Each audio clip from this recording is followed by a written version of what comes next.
G'day guys, Harold's makita dcs7901. I thought I'd show you certain things that I have shown before, but it's not advertised that much. So it's for people who've never done it before. Now, if you want to pull your saw apart certain parts like your clutch, you don't have the correct tool. There's ways around everything, and sometimes I have to do it. Have to make things. So this is a 24 mil socket. So you cut up through what you want, the angles and stuff, and it might break it off, but it's just been modified for different saws over the time. Now be careful. Your clutch is not that deep, so you can't just go all the way in and just go all that'll do. Be careful because there's a oil pump worm drive behind every one of these. This particular sub here, there's a washer there too. But remember that. Back off in a second. Yeah, washer. Okay. See? That's why I do this, so I can remember that washer.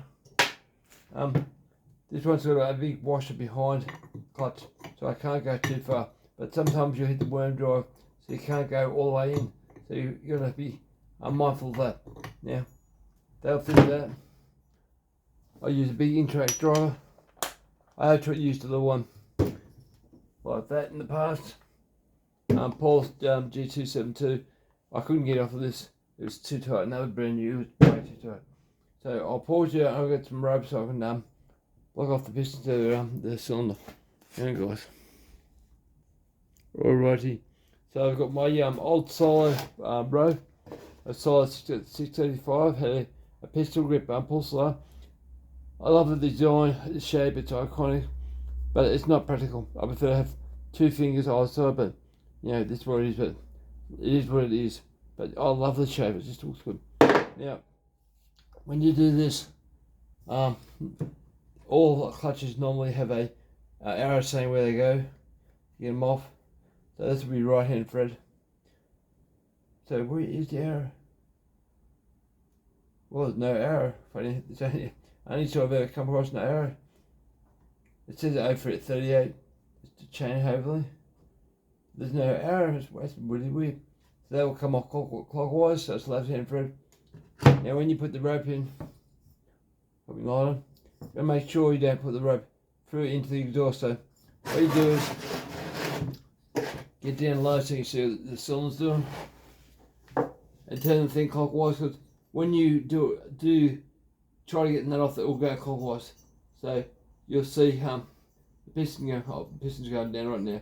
While the piston going up. So we're just going to shut off the exhaust port. Once that's shut off, I'll feed as much rope as I can inside the cylinder. I like that big thick rope. Try and put towards the back of that wall where your exhaust is. I'm doing this, it won't come out of the exhaust port, so you would jam it up otherwise. Fair bit in there, more than merrier type thing. So the reason I say feed it back that way, you know the exhaust is blocked off by the piston. You don't want to go in the transfer chambers, which the transfers either side, they're open, unless you went up further in there, and it'll start snaking around. They won't go in. It's only the end you worry about. So that should be enough. Now it's locked up. Simple as that. So put that like that. Hopefully it'll come straight off. What? Oh, I got flat battery. Yeah, flat battery. Imagine that. Try to do a video have flat battery. Oh, we'll take me torch one. It's a bigger, more powerful battery. Right, try it again.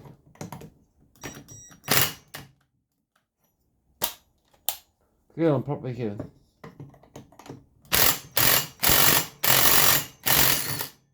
That was tight too, wow. Now see how the clutch started coming apart? And if you guys can see it, you get you a bit closer. So you gotta be careful. You come across things like that, starting to come apart. If you go too far, these shoes here will come off, and you have a hell of a time putting them back on. Now I can squeeze them back on my fingers. Squeeze it back in like that. Always you go to the vice and spend hours mucking around vice grips and stuff. That's off now. Now, reason I pulled this one off, I didn't really need to do this, but I want to put the degree wheel on. But because this thing's oiling up so bad, I got no idea why. I think there must be a split in the oil line from the oil pump pressure side. So it would suck oil from the bottom of the tank here somewhere, come up and have a hose up here. That's the only thing I can think of. I've got no idea, there's oil everywhere, all through here. So I'll find out where that's coming from and fix it. No idea. I'll pull off the washer. So worm drive. That looks good too, so I want to check that. Looks very much like a Husqvarna 372 XP. Very similar. What just fell out of that? Right now I have to go hunting, something just fell out. The ring, I think. Right guys, I'll pause you there. I'll find whatever that was. Alright, there he is there. Okay, there's the ring. A really, really thin ring. Oh, I can see where it goes. Maybe. No. Goes right down. Alright, so that goes right in the crank.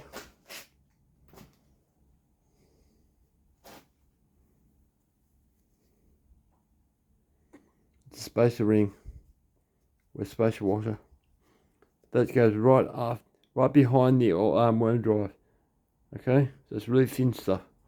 See, this is why I like this video, because you can remember where everything goes. I'll look back in this video. If I have a problem, I'll have to get parts or whatever. It could be a month before I get the part. So it's good for me that way. Right, so that's the last part. So they're all pumped. The dry parts upwards. Most of them are horizontal. So, okay, so there's a suction there. Looks like. That's how there's the pump. Sucks from here and pumps that way up here to me. There must be a hose. Well, I'll pull it all apart and clean it all up. But I just wanted to get this set up so I can use the degree wheel. And I get the timing. Stock stand. I'm not using this cylinder. I just want to know what the stock stand timing marks, timing degrees are on this saw.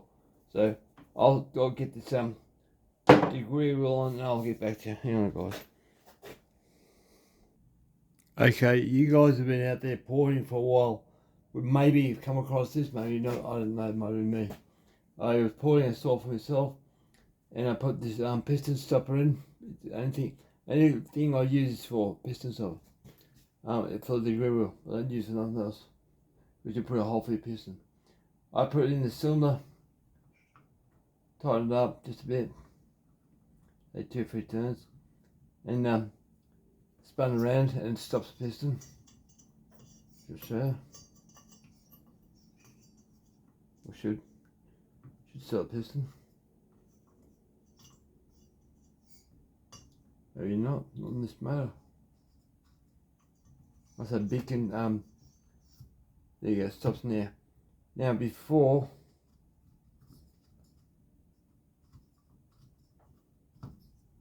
where's it do? Okay, it's got to be in quite a bit. So what I did, I put a few threads in there for the before. And I stopped about 22 degrees, something like that. And I degreed the wheels, it was 0 to the wheeling. And I found out I was making a mistake. You have to have these in a lot further. Make sure you're around 30 to 40 degrees or 40 degrees, something like that. And that way you'll have more of a dedicated way of measuring what you're doing. Because if you're doing this, the piston's almost, when you're up here, it's almost top of the center. And at top of the center, the piston's not moving much. You want to be further along the ball where it's moving a lot and stop it so you can measure at that point there. So anyway, I'll get this grid, I'll get this zeroed in. You guys understand that? Okay, this is the part of the video the whole reason I'm making this video, so you guys who are starting out can actually stand why it's better to have a analog wheel like this instead of digital. Now, digital's fine, it's great, but as soon as you move it, you can have problems. In this particular stall, you have to move it. You have to move it a lot because you can't see. So I haven't done any measuring yet. I've what do you call? I set the wheel so it's zeroed in the wheel, so it's fine. But I haven't done the intake exhaust or anything like that. So I'll show you what I would do. This particular exhaust, or particular intake, you can't see through. There's no straight line view, so I can't visually get a good reading. Not an accurate one. I can see into the intake, but I can't see the actual piston. But if I come down here, I can.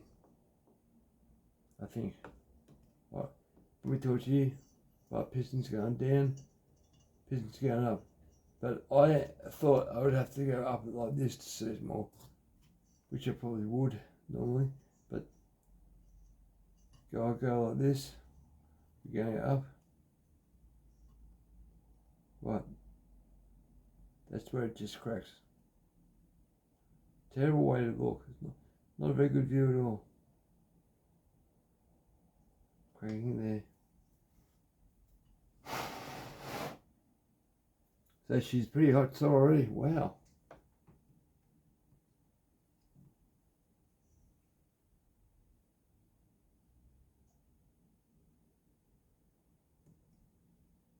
Just cracking there. So I would say 78 degrees. That is bloody unreal. And that's a standard cylinder. So if you took the gas out of the cylinder, you'd probably be 80 degrees. I'm surprised at that.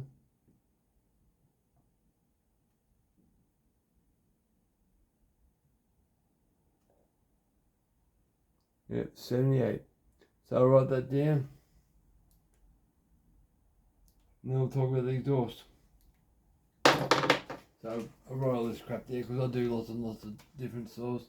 Intake 78. Now we'll do the exhaust and I'll explain why I do it this way. There's lots of theories, but still it's up to the person interpreting what's being seen, because it's your eyeballs. And it's quite an interesting thing. Light does bend a little bit. Yes, it does bend. You think of a star out in the universe, and a star's close to us, and then think of a star way far back, away from that. Say triple the amount of time away. Now, gravitational pull from that star closest to us, when the light from the star furthest away goes past that star, way can we figure it grabs that light and spins it faster. So, are those stars as far away as what they say they are? Really, you got to think about that gravitational pull, because those stars and whatever else, they're pulling a hell of a lot of gravity. It's amazing what they are doing. Getting off the beaten subject here. So, what was I doing? Oh, light. I want to just get to your light. Give me up there. This one. No, it's all right. This one. So, just get that. So, see what I'm doing. Now, I watched Dino Joe do this, and I thought about it, but it still gets the same problem. Now, they speak about having first rate light, which is fine, but really, first rate light is nice, but it's not the way exhaust pipe works. The exhaust will come out at the moment. There's a hole that the exhaust can find its way out, and once it's find the way that the piston's going down, it'll find more out. So, as soon as you get first rate of light, it starts pouring out. So what I've basically done, I normally used to go this way, I'll show you. Used to go this way, so you go like that. Turn it clockwise. Turn it the way it normally runs. See, first rate of light pops there. But it all depends. It could be your interpretation, what's open, what's shut. It can be just a little bit of light. It can be a lot of light. So there's a lot of light. It can be just a shadow.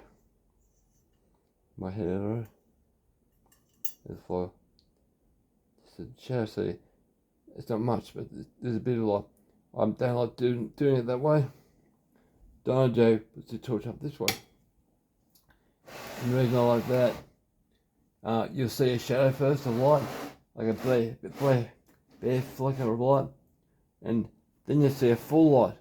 Well, I like to go halfway, so as soon as you see a piece, gets a bit brighter. When you see the torch, then I go, oh, that's what I want. I put my torch up there. So that's full light. Starts to disappear. I can still see a lot of light, and it's just, so that's barely see a bit of light. Bright, almost fully. I go about there, so we're halfway. Because if I can see light, that gas is getting out. I don't care what anyone says. The gas is starting to get out because it's past the ring. There's nothing holding it, so I set my stuff at that way. In doing it that way, I know what I'm getting. So this is factory, as I said before, ain't been poured yet. So we're looking at 104, okay? That's stock standard. 104 on the exhaust. These are why these soils are hot. Okay, you know, a good soil is about 102, 103. So transfers, I don't think we'll be able to see them because of the angle of the spark plug. The exhaust is not very big, so maybe not. Normally what I do is pull the piston off and cylinder and rotate that piston up with a ring and work out where it is and keep playing around until I find it. I'm not using the cylinder, so I'd say it's roughly 125 degrees, I'd say roughly. But I'll have a feel. If I can see it, I can see it. I might be able to see it sitting down low, I'm not sure yet.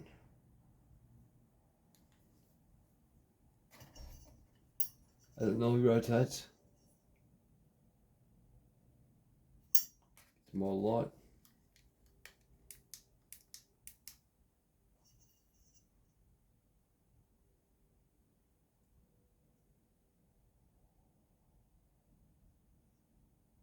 Somewhere there. Oh wow, 130 degrees, different again.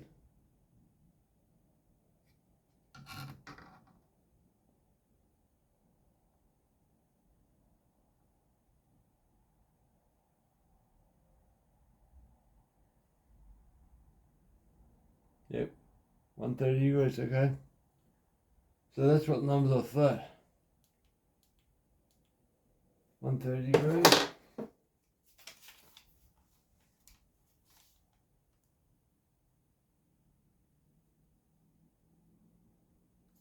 With 26 degrees by now. 26, yep, 26 by now.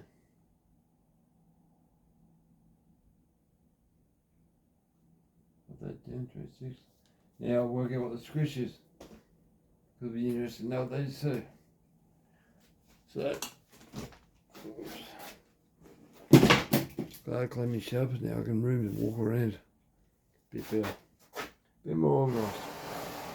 Put that light back on. I won't raise my shoulder too much. So, I'll have to put it. Oh.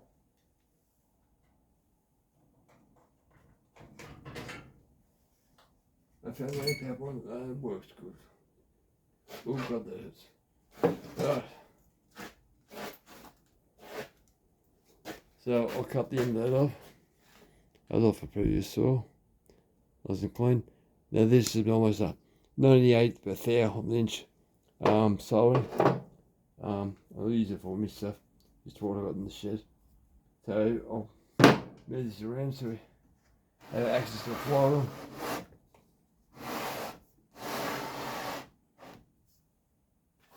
Make sure the piston's going up. Going up backwards this time. It's the same as I showed you with the that pull style rope. I want the exhaust shut, so I want to stick the solar in. Hit the back wall.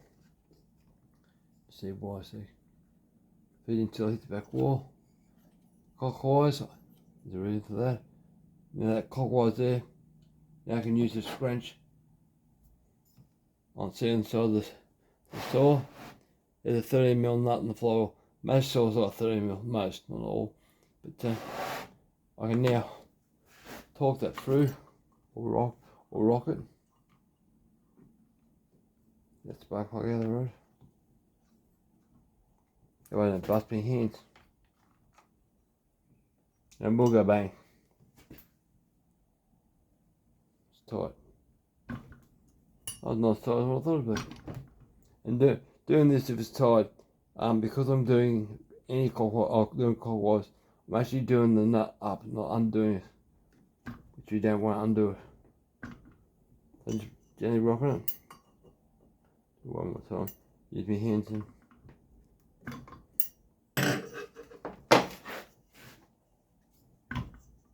Ouch.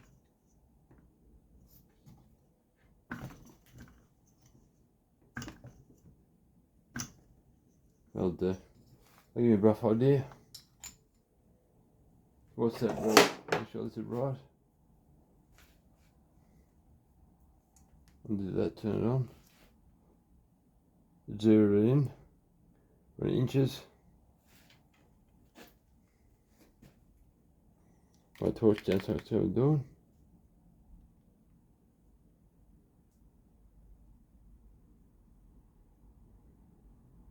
Okay. So it's pretty hot the way this thing is. That's why this thing goes so well. So that's what I kind of feel what to do. 40 thou, okay. 40 thou of an inch.